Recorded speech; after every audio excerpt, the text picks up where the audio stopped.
નમસ્કાર દર્શક મિત્રો, આપ જોઈ રહ્યા છો ગુજરાત પ્લસ ન્યૂઝ। વડોદરા શહેરના સમા કેનાલમાં 2 યુવકો તણાયા।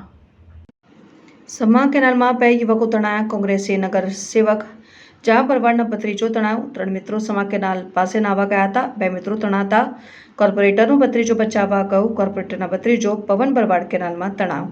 20 વર્ષીય પવન ભરવાડ કોંગી નગર સેવક જહાં ભરવાડના ભાઈ ભવાન ભરવાડનો પુત્ર। ફાયર બ્રિગેડની ટીમો યુવકને શોધવા કામે લાગી। દુઃખદ ઘટના છે। વારંવાર મીડિયા થકી અને અમારા લોકો થકી પણ ગુજરાત સરકારના SSNLને પત્ર લખ્યા છે અને મૌખિક રજૂઆતો કરી છે। મીડિયાએ આ સમાચાર ખૂબ ઉજાગર એટલા માટે કર્યા છે કે આ કેનાલ એ લોકોના જીવ સાથે જોડાયેલો એક પ્રશ્ન ઊભો થયો છે। વારંવાર આવી રીતે આપણા વાલસોયા દીકરાઓ અહીંયા કોઈને બચાવવા જવામાં અથવા તો કંઈક નાહવા જવામાં કે એમાં ડૂબીને મૃત્યુ પામ્યા છે। આજે જે ઘટના ઘટી છે અમારા ભવાનભાઈ ભરવાડ છે, એમનો દીકરો છે, બીજા દીકરાને બચાવવા પડ્યો અને એ પોતે તણાઈ ગયો છે। અહીંયા આપ જોઈ શકો છો કે બિલકુલ અંધારું છે અને લાઇટની પણ વ્યવસ્થા નથી, કોઈ સેફટી ગ્રીલ નથી। તમે આ કેનાલે છે ત્યાં પંચવટી ગોરવા સુધી તમે જોશો ત્યાં સુધી આ કેનાલ આવી રીતે જ છે।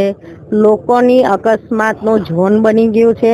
મૃત્યુ આંક ગણીએ તો 50થી ઉપર છે છેલ્લા 2-3 વર્ષની અંદર, અને છતાં પણ ગુજરાત સરકારનું સિંચાઈ વિભાગ ગણો કે એમનું SSNL ગણો, એ માત્ર ને માત્ર આ ખાડા કાન કરે છે। જો ગંભીરતા દાખવી હોય તો આ મૃત્યુઆંક ઘટ્યો હોય, મૃત્યુઆંક વધે છે। ખૂબ ગંભીર બાબત છે।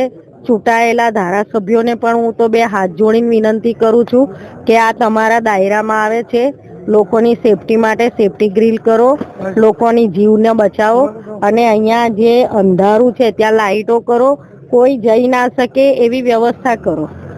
પણ આજે કોઈકનો દીકરો જાય છે ને ત્યારે આપણને અહેસાસ થાય છે કે કાશ આ છોકરો અમારો હોય તો, એ વિચારીને જો કામ કરશો તો આ અકસ્માતો ઘટશે। બપોરે 3 વાગ્યાની આસપાસ આ છાણી કેનાલ છે, 2 છોકરા અંદર નાહવા પડ્યા હતા એવું કહે છે। પગથિયા છે ત્યાં બેસીને, એમાં એક છોકરો કંઈક અંદર લપસી ગયો તો એને બચાવવા માટે મારા કઝિનનો જે છોકરો છે એ પણ અંદર એને બચાવવા માટે પડ્યો, પણ એ પણ અંદર ડૂબી ગયો છે। એટલે હજી સુધી એની બોડી મળી નથી। ફાયરની ટીમ કામ કરી રહી છે।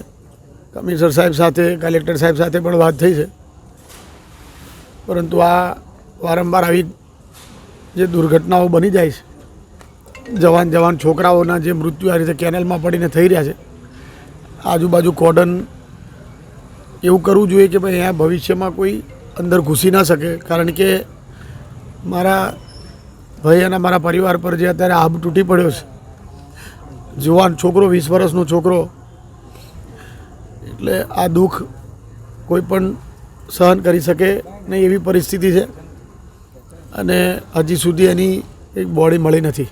એમનું નામ શું છે? એનું નામ પવન હતું, એના પપ્પાનું નામ ભવાનભાઈ છે। હમણાં જ એની પરીક્ષા પૂરી થઈ। આમ તો બહુ સીધો અને એકદમ સિમ્પલ બાળક હતો, એને કોઈ એટલી બધી બહુ બહાર જતોય નહોતો, પણ હવે આજે કદાચ શું એને એનું અહીંયા આગળ એને કેવી રીતે આવ્યો અને આ બનાવ બહુ દુઃખદ બની ગયો છે, એટલે બોલી શકે એવી પરિસ્થિતિમાં પણ અમે નથી, એવી હાલત છે અત્યારે।